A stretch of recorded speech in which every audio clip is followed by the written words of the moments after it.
today's show, we have Rebecca Jones. Rebecca, how are you doing this afternoon? I'm good. How are you doing? We're good. Good. So a few years ago, we were on, we were on social, just scrolling, and we come across this thing called Redbird. And we started following it. It was probably a paid ad, or I don't know what it was. But anyway, someone shared it, but we saw it, and we saw like these artists and talking about the story behind their songs, and why they do what they do and everything. And we were like, wow, that's kind of what we do, but in podcast form. And so, we just over the past few years, we've been following you all and seeing what you do. And man, you've all had some really awesome names come across, these weekends, these Redbird weekends, I guess. And so could you just tell our viewers and listeners a little bit about you and what you do and what Redbird is? Yeah, well, my business is actually artist management company.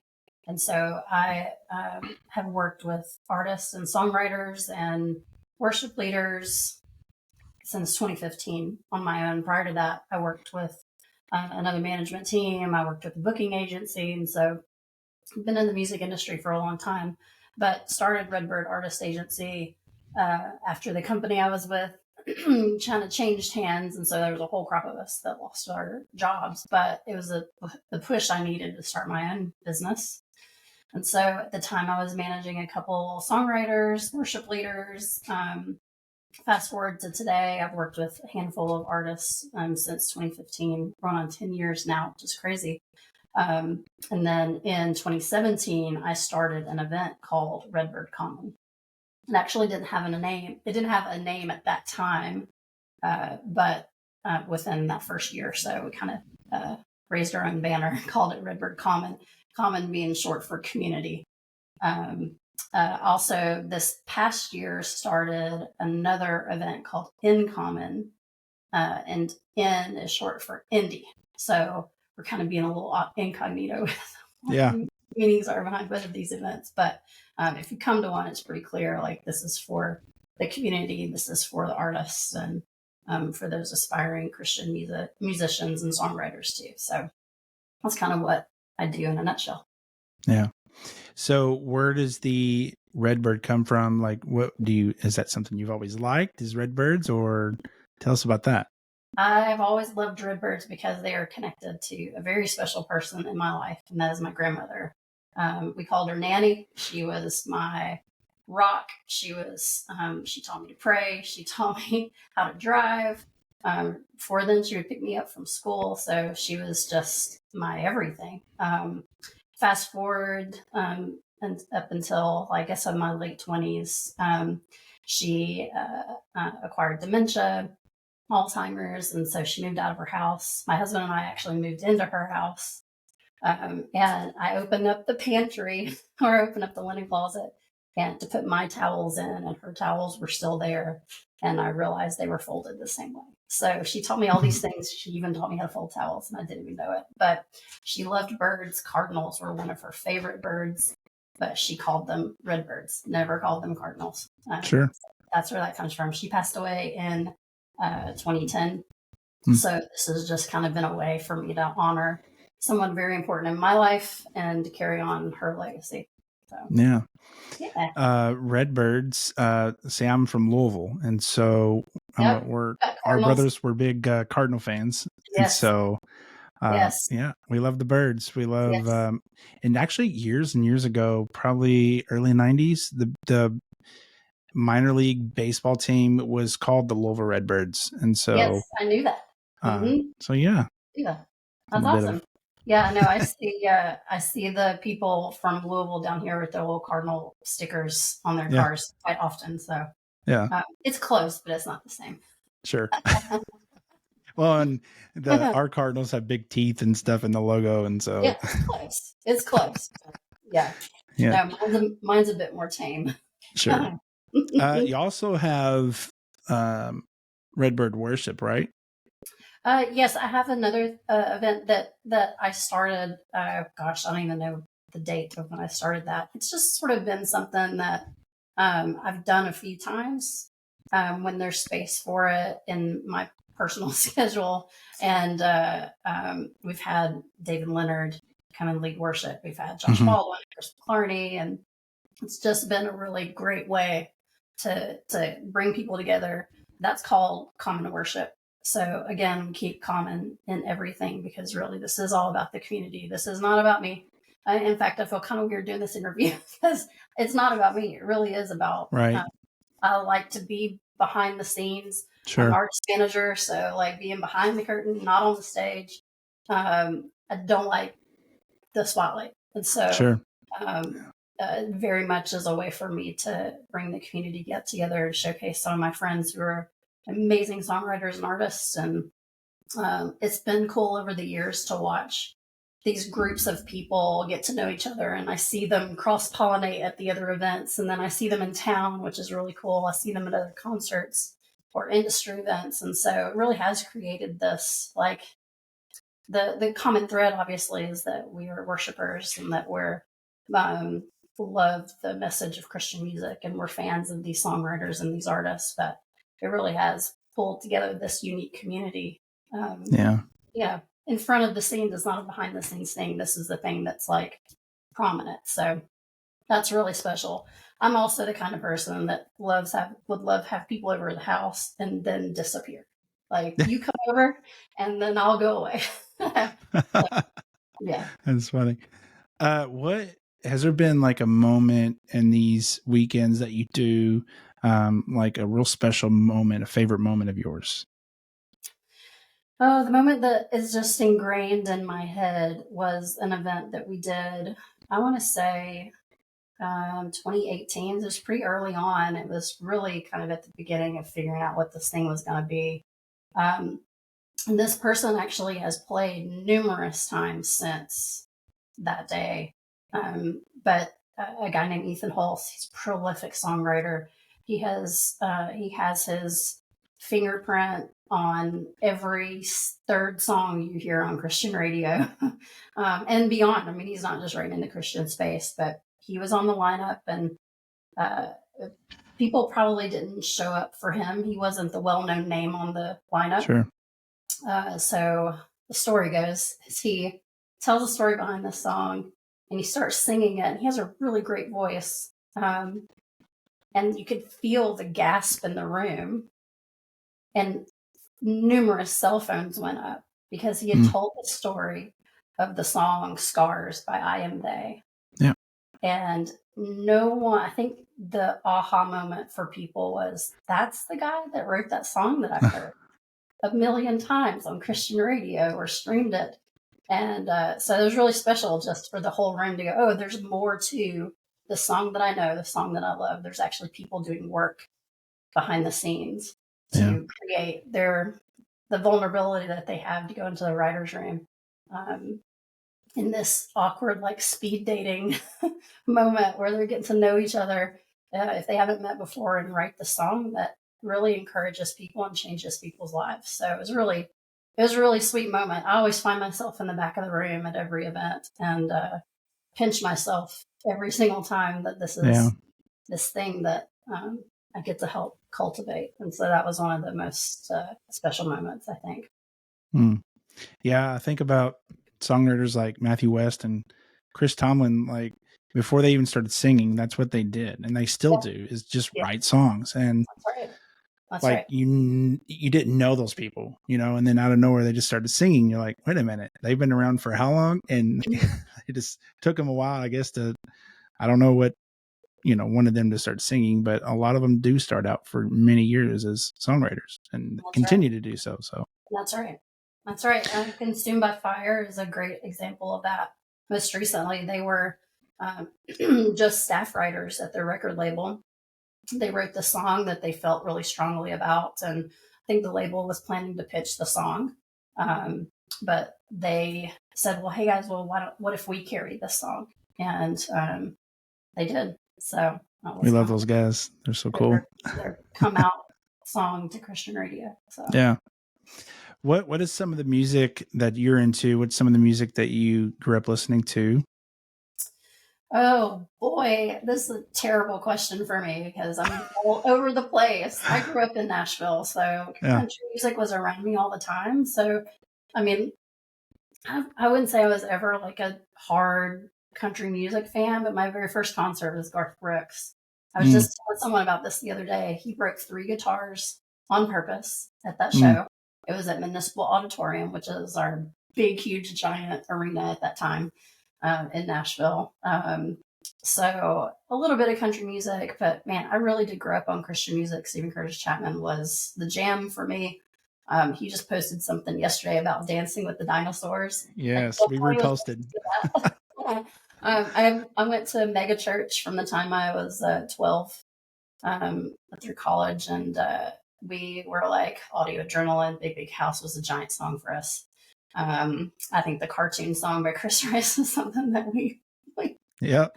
did pretty loud. But I would say like John Mayer, Sarah Bareilles are kind of like my go-to, like easy listening. It's very comforting. I love One Republic. I love Justin Timberlake. My kids are really into Kids Bop, so they're keeping me relevant. So we're listening to all the things on Kids Bop. So if you see me driving around with my windows down and I have Kids Bop on, I may or may not actually have my kids in the car. I might be doing homework. That's So great. trying to be the cool mom, but There you yeah, go. I'll listen to anything really. Yeah. Yeah. Well, with first time guests, we like to do something called favorite things. And so I'm just going to give you a word. And you just give me your favorite thing in that category. Okay. What is your favorite? Huh? Why am I nervous right now?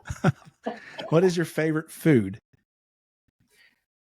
Ooh, I'm gonna say Tex-Mex, not Mexican food, but Tex-Mex. Have you ever had Chewy's? Oh my gosh, I had Chewy's before it was in Nashville. I had Chewy's in Yeah. Houston, Texas. It was the best thing I'd ever tasted at I that time. wish they could bottle their jalapeno ranch and sell it in the stores because that stuff is so good. Yeah, Creamy J. It's a matter of Yeah. time. They'll figure it out. I'm like, if Chick-fil-A can do it, then they can do it. They sure can. They sure can. Do you have a favorite movie? Oh, brother. Well, disclaimer, I'm not a movie watcher. So my favorite movie is going to come from like a list of 5 plus all the Disney movies. Um, oh my gosh, this is so telling so much about myself. Dumb and Dumber is my favorite movie of all time. The sequel, though, was not good. It was terrible. It's Yeah. terrible. I was embarrassed watching it. Yeah. Yeah, it was pretty That's bad. my movie.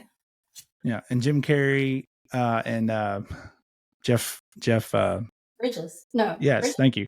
right? Yeah. Something like that. But they No, looked like their original characters, but their face looked like they were 70-year-old men. They looked so older yeah. when they originally did it. It's Jeff. Jeff somebody. It is Jeff, and I saw him do stand up at. He was the dad in Fly Away Home too. That's a good movie. But, yeah, I don't know that movie. Oh, it's a good movie. I'll take your word for it. Jeff somebody. Antsy. I get antsy. I like sitcom. Yeah. Yeah. Yeah. Do you have a favorite show that you like to watch? Okay, so I have I have 3. Is it 3? Let me verify this in my head real quick. I believe I have 3, only 3 that I put on constant rotation. So this is like my wind down for the day. It's Friends, clearly. I'm of that age. Seinfeld and the Gilmore Girls. Those are like my 3 shows that if I want to just relax, that's what I go to. But my kids and I just plowed through Young Sheldon. And Okay. that was a really cool show. My kids have been wanting to know or watch that, but me and my wife haven't like checked it out. So I don't know, Yeah. if it's appropriate or not. Cause I know Big Bang Theory is probably not the most appropriate show, but I don't know about Young Sheldon. And there's moments in Young Sheldon that I would say I definitely thought that it cut my eyes at them.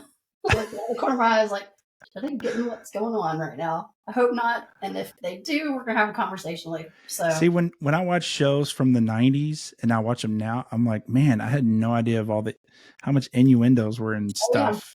And now I'm watching, I'm like, oh wow. Like my kids can't watch that. Yeah. This is why we listen to Kids Bop. This is Yep. why. Kids Bop, Disney movies, for the most Yep. part, in the clear. Right. Yeah, Young Sheldon was really sweet. I think my son, who is actually our youngest, got really connected with the Sheldon character. I think maybe he's Oh, a little bit of himself in that kid. So yeah. what's your favorite thing to do outside of what you do now? For work, so like in my free time, Yeah. it's got to be hang out with my kids. I love them to Yeah. death. Yeah. They're 8, 9, and 10, so they're really fun ages. They have a lot going on. So if we're not at home hanging out, like playing outside, riding bikes, going for a walk, we're definitely inside playing video games, or we're at somebody's soccer game or martial Yeah. arts, something like that. So yeah, it's got to be my kids. Is there a favorite ice cream flavor that you have? Um, I mean, I would say if it's on the menu, I'm going to order a chocolate malt. Oh yeah, I like malt flavor stuff. It's good. Not everybody Yeah. does. Nope. It's not a popular opinion. No, it's not. Do you have a favorite podcast that you listen to? So I've gotten into Smart Lists, which I think is hilarious. Those 3 guys are so funny. Let's see. I'm not a huge podcast listener, but I do read audiobooks. I'm an audiobook girl. I just finished Dolly Parton's book about her wardrobe throughout the Yeah. year. That was crazy interesting. And that woman is the coolest thing ever. She is so, like, she knows who she is through and through. And that's just, as a woman, that's so cool to have somebody to look at that's just like Mm-hmm. unashamedly who she is inside and out. And I'm proud of it. Yeah.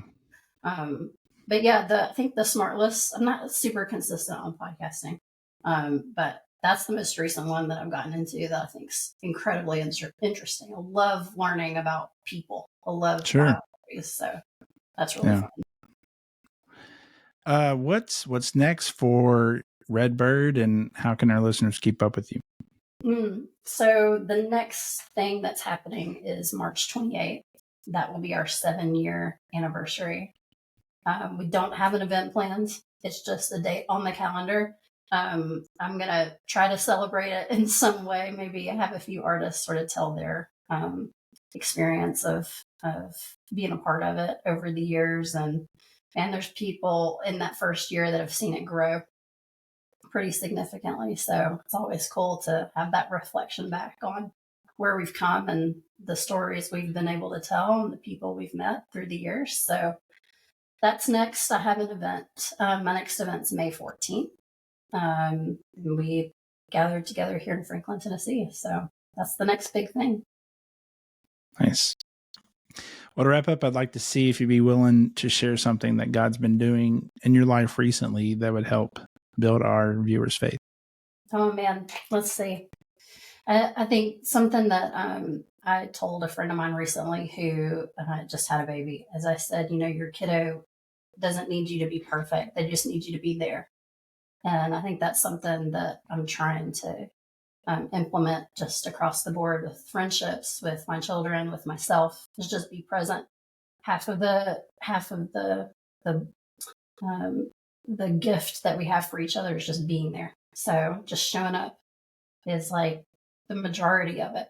And so no one needs you to be perfect. They just need you to be there. So that's been the thing that's kind of been on my heart. I don't know if there's scripture to back that. Yeah, I think that's good. That's an important thing we can do for each other, and that's how we can live in community.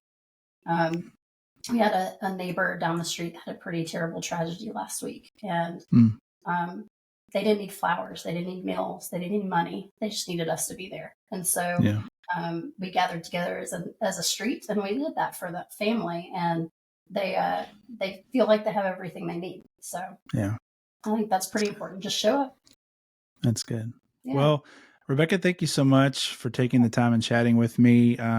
What's the website? What's your all social handle so people can follow? Yeah, if you want to check out Redbird Common on Instagram, it is at Redbird Common. Follow that there.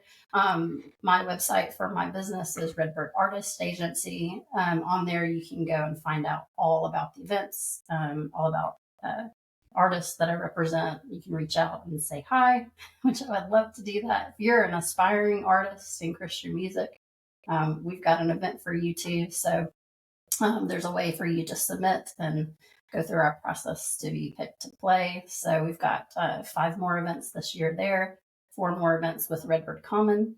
And then hopefully we'll get to do a common worship or 2 this year. So, Awesome. main places at Redbird Common on Instagram. Yeah. Cool. Awesome. Well, thank you. Thank you. I appreciate you for having me here.